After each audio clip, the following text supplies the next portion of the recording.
Bienvenue sur Maine Public News Connect. Des reportages inédits de la radio publique de Maine sont diffusés chaque semaine en espagnol, en français, en portugais, en somalien et en anglais.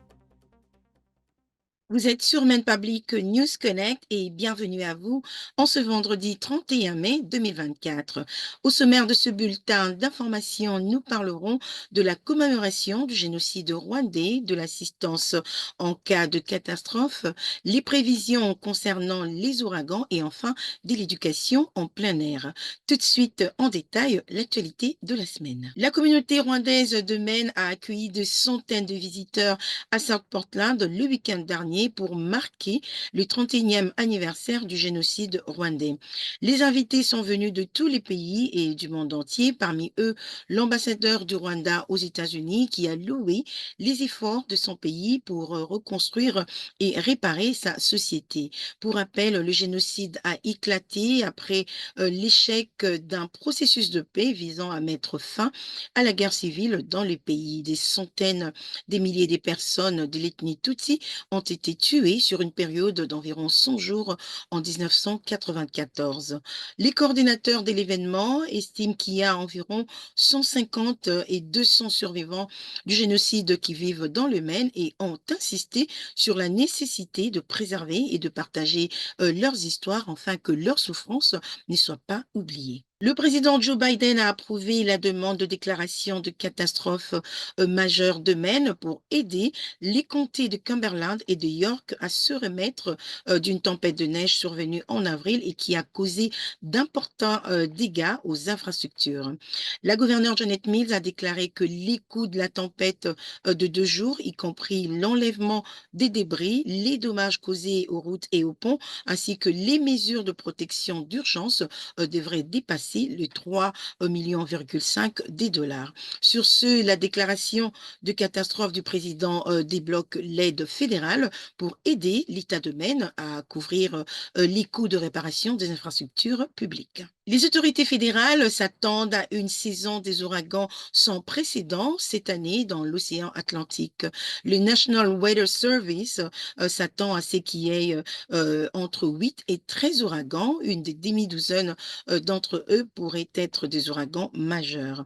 Les ouragans atteignent généralement le Maine sous forme de tempêtes tropicales ou de tempêtes plus faibles, mais l'État a été frappé par des tempêtes de pluie dommageables ces dernières années. Les prévisions affirment que la plupart des décès causés par les ouragans sont dus aux inondations et ils invitent également les gens à ne pas s'approcher de l'océan pendant les tempêtes en raison du risque de courants dangereux. 4000 élèves du collège et du lycée participeront cette année à l'initiative d'apprentissage en plein air Outdoor Learning Initiative qui est financée par le gouvernement fédéral.